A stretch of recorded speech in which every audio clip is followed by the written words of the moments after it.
दौसा उपचुनाव विधानसभा में कांग्रेस पार्टी के हमारे लोकप्रिय उम्मीदवार पीसी बहरवा जी,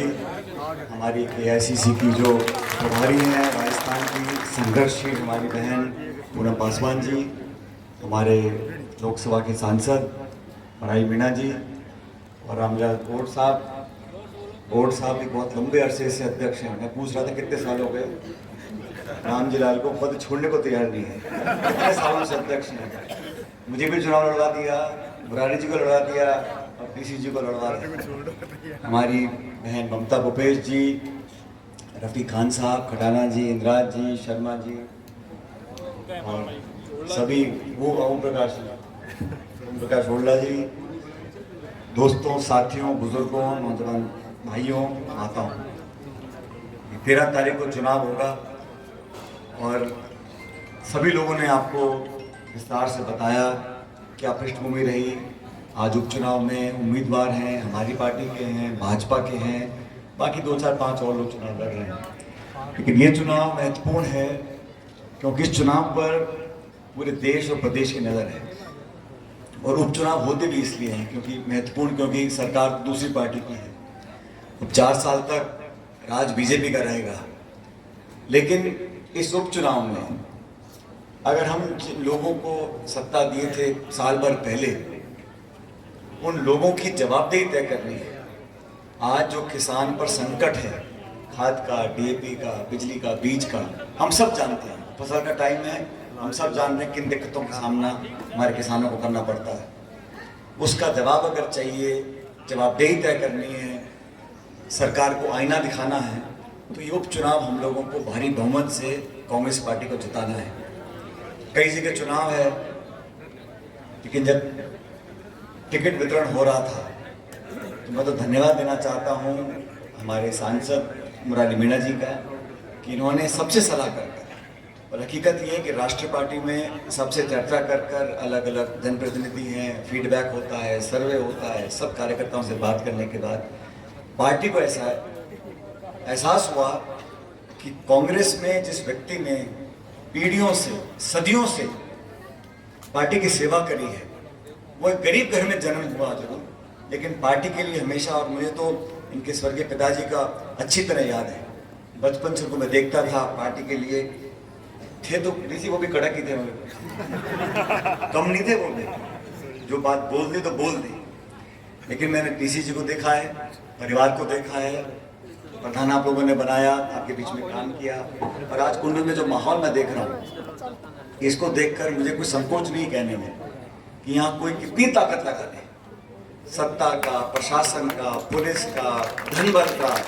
और पता नहीं कितने मंत्री, संतरी गली गली वार्डों में जाएंगे, वोट मांगेंगे, समाज के अलग अलग नेताओं को छोड़ दिया जाएगा।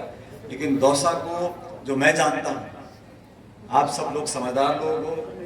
और पूनम जी यहाँ के जो एक लोग बैठे हैं, ये सब राजनीति के पीएचडी होल्डर हैं सारे, इनमें से जितने मंच पर हैं उससे अधिक ये हैं, सारे डबल पीएचडी। इनको पूरा गुणा भाग राजनीति, किसका हल्का सा धोती खींचनी है, किसको धक्का देना है, किसको पद पे बिठाना है, किसको पद पे बिठा के भी पकड़ के रखना है, किसको ताकत देनी है, किसको भविष्य का रखना है, किसको वर्तमान में, पूरा तराजू तामा झामा पूरा एक कुंडल बिल्कुल अच्छी तरह जानते हैं। और आप सब लोग भी जानते हो कि जब कांग्रेस का सरकार का शासन हम लोगों का रहा, मुरारी जी को मौका आप लोगों ने दिया, तो लवान हो, कुंडल हो, सैथल हो, हर जगह हमारी सरकार ने क्षेत्र में काम किया। और ये बात आप तुलना कर लीजिए, जब भाजपा की सरकार प्रदेश में होती है तब दौसा जिले में, दौसा जिले की जो विधायक होते हैं, ममता जी मंत्री कैबिनेट के बनकर ही, दौसा जिले के जनप्रतिनिधियों को जो मान सम्मान कांग्रेस सरकार में मिलता है वो बीजेपी कभी देती नहीं है। और अब भी जो दिया है वो भी आधा दिया हुआ है। आप समझ रहे हैं, भाई मान सम्मान देने में क्या किसी का कम होती है, आपको कुछ खर्चा नहीं है, कोई मान सम्मान देने के लिए भी अगर संघर्ष करना पड़े जिस शासन में, वो सरकार फिर लोगों की भावनाओं की कदर नहीं करती। और राजनीति और जनप्रतिनिधि भावनाओं पर जीते हैं। पद पोस्ट तो आते जाते रहते हैं, कोई बर्खास्त कर दे, कोई इस्तीफा दे दे, कोई हट जाए, कोई भाग जाए, पदों की कोई गिनती नहीं है। मान सम्मान जनता के अंदर एक विश्वास कायम होता है, और अगर मान सम्मान नहीं है तो फिर पद लेके भी कोई पूछता नहीं है। बात मैं इसलिए बोल रहा हूं क्योंकि मैंने बहुत समय देखा है आपके बीच में, बचपन से लेके आज तक, अच्छा समय, बुरा समय, विपक्ष का, सत्ता का, संघर्ष का, पद का, बिना पद का, जीत का, हार का, मैंने सारे रंग देखे। और इसलिए मैं कह रहा हूं कि कोई पद हो ना हो, लेकिन जनता के दिलों में, जनता के जज्बातों पर जिसका जो राज होता है वही नेता मानते हैं। और आज मैं बड़े अदब के साथ कहना चाहता हूं, हमारा कोई झगड़ा किसी से व्यक्तिगत नहीं है, और ये चुनाव किसी एक जाति दूसरी जाति का चुनाव नहीं है। ये चुनाव विचारधारा का चुनाव है, दो दलों का चुनाव है, और इस बात का चुनाव है कि कौन बेहतर इस दौसा की सेवा कर सकता है। और मैं आपको आज यहाँ पर मेरी पार्टी की तरफ से, अपनी तरफ से, मंच पे जो यहाँ सब लोग बैठे हैं उन सब की तरफ से आपको डीसी बैरवा जी की जमानत देने के लिए आया हूँ कि ये जीतने के बाद हम सब